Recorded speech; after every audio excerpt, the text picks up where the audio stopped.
Aujourd'hui, je vous emmène faire un tour dans le futur du modélisme. Il est temps d'y retourner.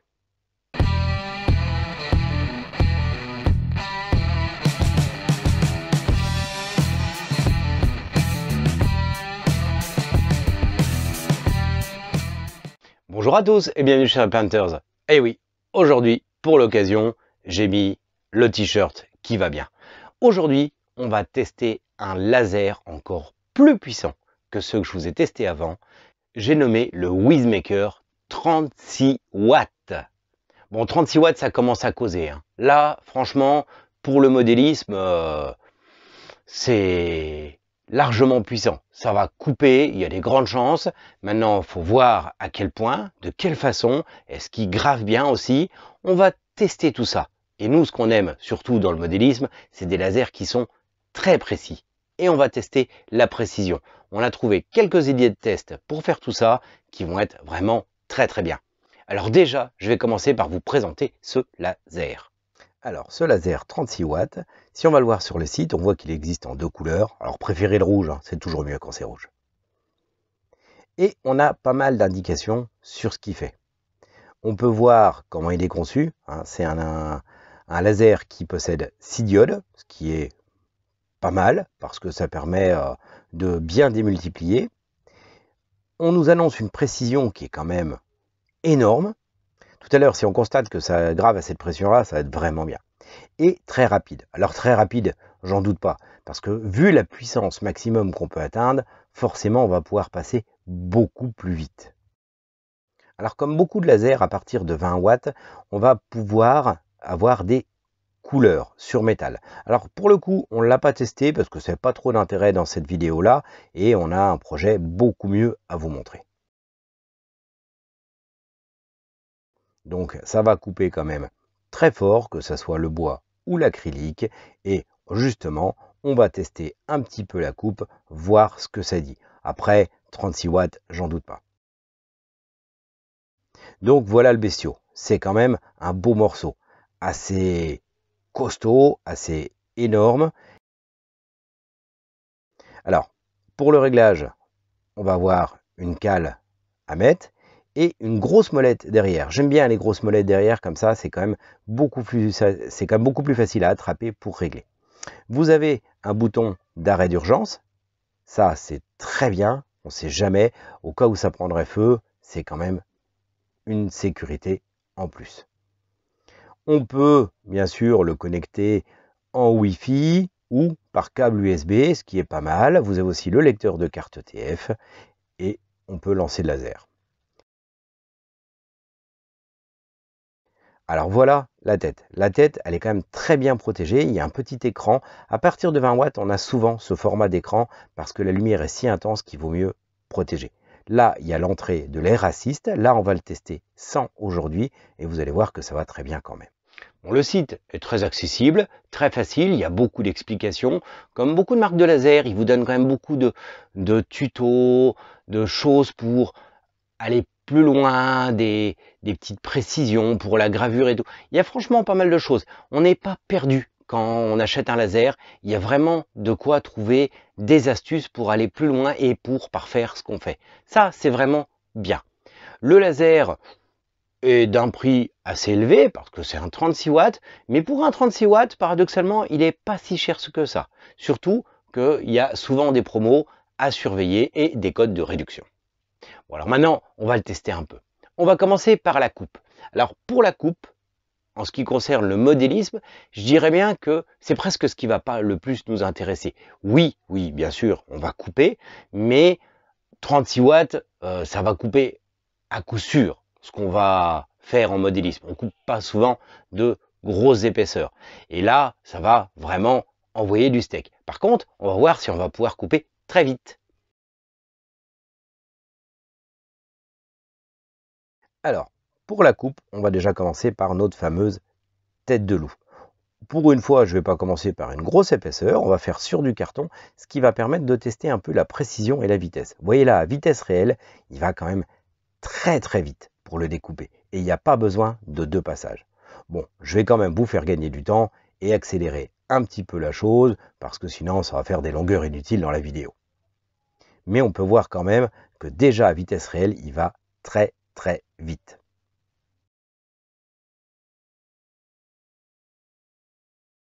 La découpe, au final, n'a posé aucun problème, c'est nickel. Et pourtant, vous voyez, je ne l'ai pas fait très gros quand même. Donc, sur des coupes importantes, on peut voir qu'il avance quand même relativement vite et qu'il coupe souvent certaines choses en 1 ou 2 passes maximum. Moi, je préfère souvent passer en 2 passes parce que ça risque moins de prendre feu. Là, on peut voir, je l'ai fait dépasser exprès. Vous avez vu, l'éclairage, c'est vraiment intense. C'est pour ça quand même qu'il y a une fenêtre qui protège bien et surtout des lunettes à mettre pour l'utiliser. Là, la passe est quand même relativement rapide et ça va couper le carré en une seule fois.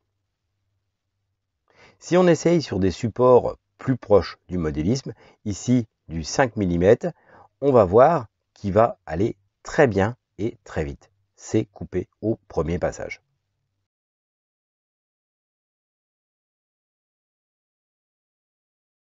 Bon alors il n'y a pas de souci, hein. Il envoie. Question coupe, ça coupe. Ça coupe même en passant très vite. Il envoie vraiment très très fort. Donc il n'y a aucun problème. Pour couper, nous en modélisme, on va trouver notre bonheur dessus sans problème. Ça envoie très fort. En plus, il laisse pas trop de marques de brûlure, même sans mettre les racistes. Et franchement, il est très efficace. Maintenant, quelque chose qui va nous intéresser quand même beaucoup plus. Quelque chose qui va avoir vraiment du sens en modélisme, c'est la précision.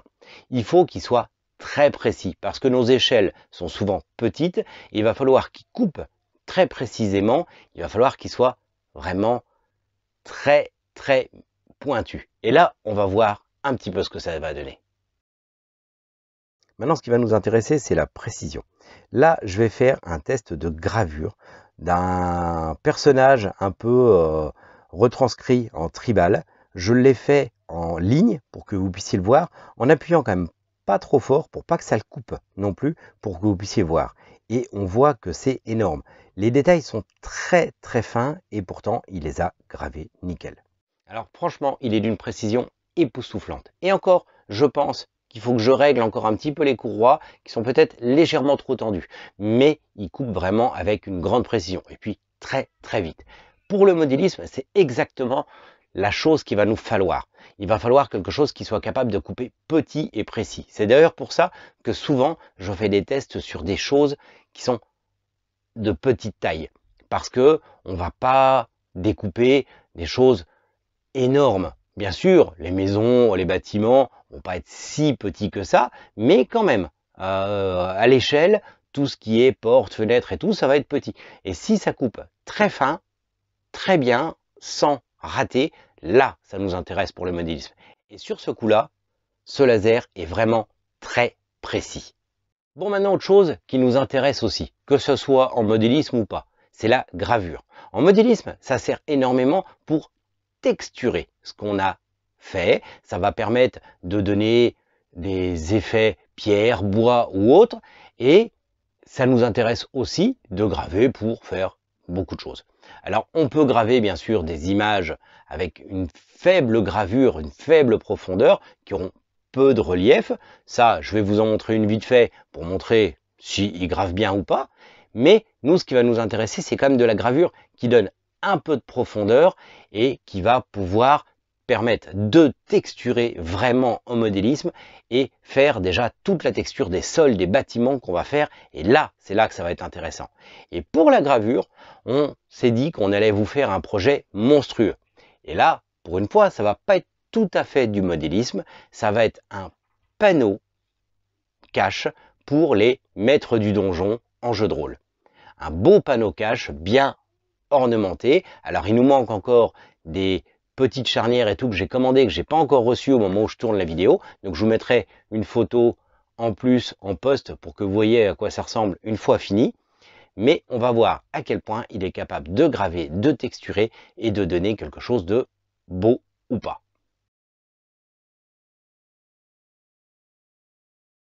On va commencer par le fichier qui est fourni avec une tête d'aigle. Sauf que moi je vais le faire assez petit. Pourquoi petit? Parce que en grand comme ça, bon, le laser allait y arriver, les doigts dans le nez, c'était pas un souci. Par contre, en petit, ça va être beaucoup plus dur. Et là, ça va nous permettre de tester si, pour le modélisme, c'est vraiment parfait. Alors, on lance ça, on le laisse faire. Là, à vitesse réelle, on voit qu'il avance quand même relativement vite. Et on va voir un petit peu le résultat tout à l'heure. Bon, rien qu'à ce niveau, on se dit que ça devrait être pas trop mal quand même. Alors, j'ai essayé aussi un peu de photo en tout petit, qui va très bien. Pour ça, j'ai utilisé tous les paramètres de gravure de base qui donnent. Il y a tout ça sur la carte TF et vous avez quand même pas mal d'exemples pour beaucoup de choses. Sur le site, vous en avez encore plus et ça vous permet d'affiner. Et puis après, les essais sont là pour ça.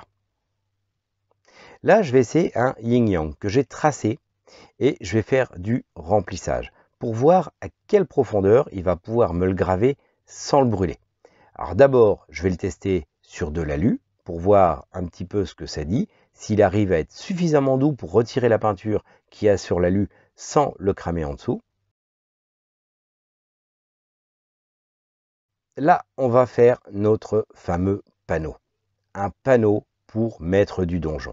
Ça va être un panneau en plusieurs parties, avec en plus 2 rabats qui vont se fermer quand il est rangé. Et pour ça, on a voulu vraiment donner du style à la chose.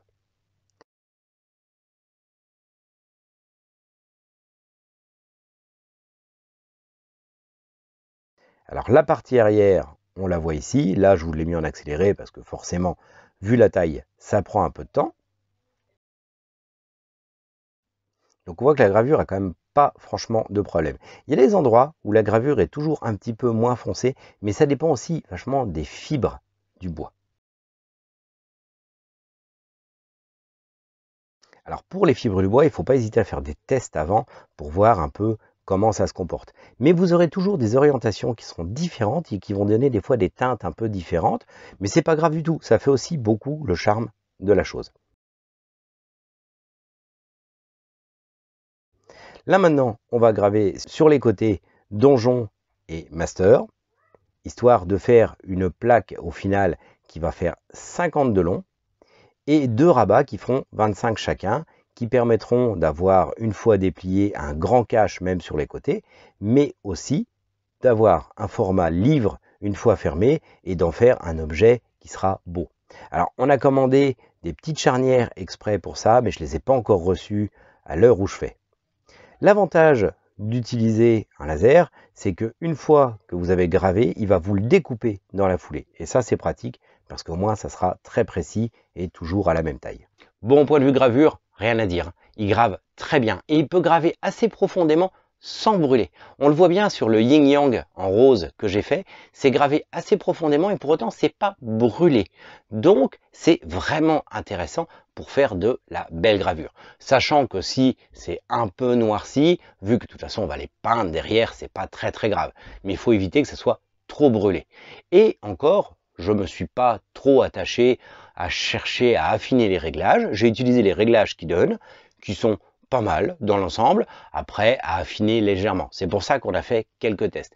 Par contre, vous avez vu, à un moment donné, je me suis trompé et j'ai lancé un test de gravure en partant d'une vitesse assez faible quand même et qui allait jusqu'à 100%. Et alors là, il déchire tellement ce laser, il envoie tellement fort qu'il a tout cramé, ça a commencé à passer à travers. Donc, c'est un laser qu'on va pouvoir utiliser sans le pousser à sa puissance maximum. Et plus on a de marge de manœuvre comme ça, plus on va pouvoir moduler la profondeur de ce qu'on va faire et faire des textures différentes. Ce qui est vraiment intéressant en modélisme parce que ça va vraiment donner beaucoup de relief différents sur ce qu'on va faire. Et ça va être une économie de temps énorme parce que c'est des choses qu'on peut très difficilement faire avec des outils. On peut toujours y arriver, mais ça va être extrêmement long et franchement, on n'aura jamais un résultat aussi bon. On peut voir ici que le carré a été coupé en une passe, et très bien. Sur une moindre épaisseur, pareil, il a été découpé très vite, que ça soit en carré ou en rond. La tête de loup, qui n'était pas très grande, est coupée nickel au point de vue précision. Il n'y a pas de brûlure, il n'y a pas de problème, il n'y a pas de raté, franchement nickel. Voici la tête d'aigle. Alors je l'avais un petit peu mal cadré, donc en fin de compte il manque un petit bout du haut, mais c'est pas grave, ça nous permet de voir qu'il est gravé vraiment très très bien et qu'il n'y a aucun souci, aucune brûlure, aucun raté et des nuances de profondeur.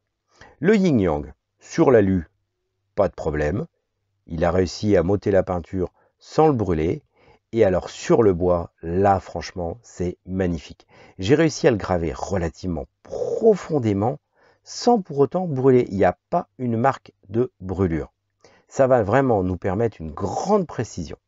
On peut voir que sur les photos, il a un très beau rendu, même si pour le modélisme, c'est pas ce qu'on va faire le plus. Alors si on fait des tests, ici j'ai fait un test quand même, où je commence à 4000 mm et je ne vais que 80%. Et on voit déjà à 80% que c'est bien cuit. Par contre, on voit qu'il y a une très large plage d'utilisation. D'habitude, on n'a pas une plage aussi large qu'on peut utiliser. Ça va permettre des variations très importantes dans la gravure et ça va nous permettre de faire des choses très différentes. Par contre, là, sur la plaque où j'ai laissé les paramètres de base, franchement, il est tellement puissant qu'on ne peut pas graver à des faibles vitesses. Et voilà le résultat pour mon panneau de maître du donjon. Voilà les deux battants qui vont se refermer et se joindre au niveau de la serrure. On mettra un petit loquet en plus. Et voilà toute la partie arrière que vont voir les joueurs quand le maître du donjon sera là à les faire progresser. Ça, c'est un projet qui nous tenait à cœur. C'est quelque chose qu'on peut faire avec un laser très aisément. Alors, il faut parfaire un peu les réglages, mais ça va donner quelque chose de vraiment magnifique. Au final, c'est un panneau qui fait quand même 1 mètre de long une fois déplié. Vous voyez les résultats. Je vous avais parlé de la plaque qui a traversé parce que je l'avais réglé trop bas pour le test. En fait, j'avais laissé les choses de base, j'avais lancé sans faire exprès, et franchement, ça envoie très fort. Franchement, ça va permettre de moduler ce qu'on va graver et de choisir des tonnes de profondeur différentes. D'où l'intérêt d'un 36 watts. Parce qu'on pourrait se dire au début 36 watts pour du modélisme, vu ce qu'on a à couper et tout, c'est trop puissant. C'est vrai que bien souvent, pour couper, on fait des épaisseurs pas énormes, ça va pas avoir forcément de sens, à part si on veut couper plus vite. Ce qui est toujours bien de gagner un peu de temps. Mais cette puissance va nous permettre surtout une plage de gravure différente qui va être plus ou moins profonde et qui va permettre de texturer encore plus. Et là, c'est vraiment, vraiment intéressant pour le modélisme. Avant de conclure cette vidéo, j'aimerais remercier tous ceux qui nous soutiennent sur Tipeee. Merci beaucoup à vous. Ça nous aide énormément, même si pour l'instant on ne peut pas vivre de la chaîne. Ça arrivera peut-être un jour, grâce à vous. En tout cas, merci beaucoup. Bon, j'espère que cette vidéo vous aura plu et que vous commencez à vous dire qu'il y a des outils modernes pour le modélisme qui permettent de faire des choses plus vite, des fois mieux, de faire des choses qu'on ne pouvait pas faire et il ne faut pas hésiter à les utiliser. Il y a des tonnes de lasers différents, à des prix différents. Des fois, on peut partir sur des lasers pas forcément chers qui vont nous aider quand même énormément. C'est extrêmement précis, ça permet de faire des choses que je vous dis, on n'aurait pas pu faire en modélisme ou du moins avec grande difficulté. Il y a des choses où c'est vrai que ça pourrait nous retirer le plaisir de les faire, mais quand on les répète encore et encore, c'est un peu rébarbatif. Donc au bout d'un moment, ça nous fait quand même gagner du temps et ça va nous permettre d'avancer. Il y avait une question qu'on m'avait posée il n'y a pas longtemps d'une association qui avait des décors à faire en série pour pouvoir jouer à Warhammer. Et voilà, c'est oui, ça va vous servir des lasers. Il y en a de différents prix, vous n'êtes pas obligé forcément d'investir dans des énormes prix dans l'association, mais vous allez pouvoir faire d'énormes choses avec. C'est des produits aujourd'hui qui vont nous aider énormément à avancer, à faire bien mieux. Et au final, même si des fois ils sont chers, ça va être très vite rentabilisé par rapport au prix de décor tout fait. Parce que là, vous allez acheter des planches pas chères. Nous, on a trouvé un truc, on va à Leroy Merlin, souvent ils ont un bac de chute qu'ils ne peuvent pas redécouper encore, et ils les bradent souvent à 1 euro la chute et tout. Et ces chutes qui paraissent pas forcément grandes pour le bricolage sont grandes pour le modélisme, et on peut en faire beaucoup dedans. Donc à 1 euro, vous allez des fois pouvoir faire 5-6 bâtiments dedans. Le laser va être vite amorti et ça va vous permettre de faire beaucoup de choses. Donc pensez-y, c'est quelque chose quand même qui a beaucoup de sens dans le modélisme aujourd'hui, et il faut pas s'en priver. Si on peut, c'est quelque chose qui nous avance. Je sais qu'il y a des commentaires de personnes qui en ont, qui ont déjà dit à quel point ça pouvait leur servir. Ils font même des fois des tampons pour pouvoir mettre sur les figurines avant de remplir, et ça permet par exemple de faire des épaulières de Space Marine en série, vraiment nickel. En attendant, moi je vous remercie beaucoup et je vous dis à très bientôt.